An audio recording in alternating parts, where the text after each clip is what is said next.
Many times ऐसे हो जाता है कि everything is going perfectly and then suddenly fear रहता है कि कुछ तो रॉन्ग हो रहा है, ऐसे क्यों होता है? मतलब ऐसे लगता है कि सब कुछ सही चल रहा है, ऑफिस इज गोइंग वेल, घर में सब अच्छा है वेल, बट स्टिल एक डर रहता है, फियर रहता है कि अरे यार सब अच्छा चल रहा है, कुछ तो बुरा होने वाला है। बेसिकली अभी हुआ क्या है, जो मैं अभी आपके इस क्वेश्चन से आइडिया लगा पा रहा हूं कि अभी बाय गॉड्स ग्रेस आप लोगों की लाइफ अच्छी चल रही है, राइट? आप लोग जैसा चाहते थे अपनी लाइफ में जो जो अचीव करना, वो सब आपने ऑलमोस्ट अचीव कर लिया है। फॉर एग्जाम्पल, आप चाहते होंगे कि भाई एक अच्छी जगह पे जॉब होनी चाहिए, तो एक अच्छी कंपनी में आपकी जॉब भी है, वहां से पैसा भी आ रहा है, पैसे की कोई टेंशन नहीं है, रिलेशन भी अच्छा चल रहा है, राइट? एम आई राइट? मैं ठीक कह रहा हूँ ना? हाँ, तभी आप ये क्वेश्चन पूछ रहे हैं। हाँ, कि हेल्थ भी ठीक है अभी आपकी दोनों की, तो कहने का मतलब है अभी सब कुछ लाइफ में ठीक चल रहा है, लेकिन ये डर लग रहा है कि कहीं कुछ गलत ना हो जाए। This is called fear of the unknown. तो अब आप क्या करो, ये जो फियर ऑफ अननोन है, अनसर्टेनिटी है, इसको आप नोन में कन्वर्ट कर दो। आप एक पेपर पेन लो और लिस्ट बना लो कि क्या बुरा हो सकता है। अभी आपको यही लग रहा है ना कहीं कुछ गलत ना हो जाए, देखते हैं एक बार कि क्या गलत हो सकता है, वो सब लिख दो उस पेपर पे। जब तक ये नहीं करोगे ये डर बढ़ता चला जाएगा अंदर से। फिर अगर एक्चुअल में कुछ गलत हो गया तो आप कहोगे देखो मेरे को लगता था कि कुछ गलत होगा, हो गया ना गलत। आप समझ गए? फिर आप उल्टा अंधविश्वास में भी चले जाओगे।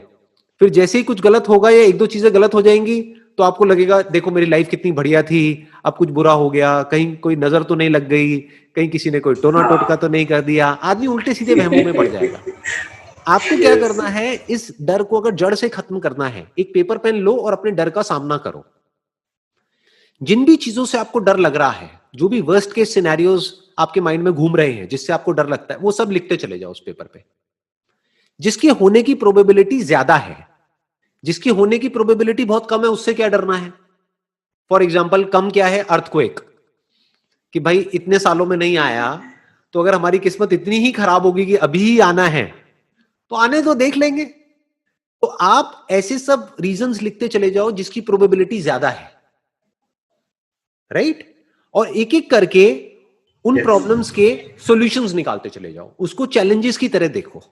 जैसे एक प्रोबेबिलिटी आपको क्या मिलेगी कि मेरी जॉब चली गई तो क्या होगा, तो हो सकता है उसका जवाब खुद ही आपके अंदर से निकल करके आए कि जब मैं अच्छा परफॉर्म कर रहा हूं, when I am a good team player, जब मैं कंपनी को अपनी तरफ से अपना पूरा 100% दे रहा हूं, तो मेरी जॉब कैसे चली जाएगी। और अगर चली भी गई तो कोई प्रॉब्लम नहीं है, मेरे पास में इतनी क्वालिफिकेशन है, मेरे को कहीं ना कहीं और जॉब मिल जाएगी। तो इसको, फियर को आपने काट दिया। दूसरा आपने लिखा हेल्थ वाला, कि भाई अगर हेल्थ हमारी किसी की एक की खराब हो गई तो क्या होगा। तो अब उसमें आप ये देखो कि आपने हेल्थ इंश्योरेंस करा रखी है या नहीं कराई है। हो सकता है आपने नहीं कराई, तो इमीडिएटली अपनी और अपनी वाइफ की हेल्थ इंश्योरेंस कराओ। आपको जब पूरी एक एक करके स्टेप बाय स्टेप आप सिक्योर होते चले जाओगे तो पीस ऑफ माइंड मिल जाएगा। In the worst case scenario क्या हो सकता है? In the worst case scenario किसी की डेथ भी हो सकती है। अगर आप ध्यान से ऑब्जर्व करोगे तो हमको अपने लिए डर नहीं लग रहा होता है, हमको ये डर लग रहा होता है कि हमारे पीछे जो लोग हैं उनका क्या होगा। तो उसके लिए आप अपनी टर्म इंश्योरेंस करा सकते हैं। ज्यादातर इंडिया में जो लोग इंश्योरेंस कराते हैं वो एंडोमेंट इंश्योरेंस कराते हैं, जिसमें कवर बहुत कम होता है, 5-10 लाख रुपए का होता है। टर्म इंश्योरेंस में क्या होता है, जो कवर होता है वो बहुत ज्यादा होता है।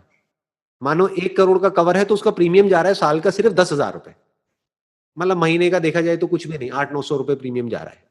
लेकिन उसमें आपको क्या मिला? आपको एक पीस ऑफ माइंड मिल गया कि 1% अगर कभी मुझे कुछ हो भी गया तो मेरे पीछे जो मेरी फैमिली है उनको 1 करोड़ रुपए मिलेगा।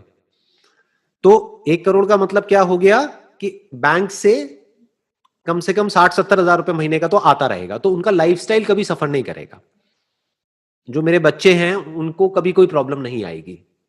ऐसे step by step, step by step, step by step जो भी आपके फियर्स हैं उसको आप एक एक करके पेपर पे लिखते चले जाओ और उसका सॉल्यूशन निकालते चले जाओ और पेपर को फाड़ते चले जाओ।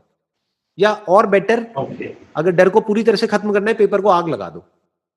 अब घर में मत लगाना, कहीं घर में आग ना लग जाए, बाहर जाकर या छत पे जाकर के, ठीक है ना, छत पे जाकर के एक एक करके पेपर को आग लगा दो। ये आप किसको आग लगा रहे हो? अपने डर को आग लगा रहे हो।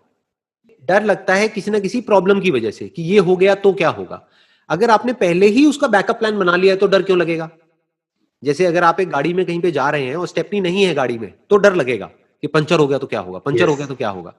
अरे पंचर हो गया तो स्टेपनी पड़ी है, डरने की जरूरत नहीं है।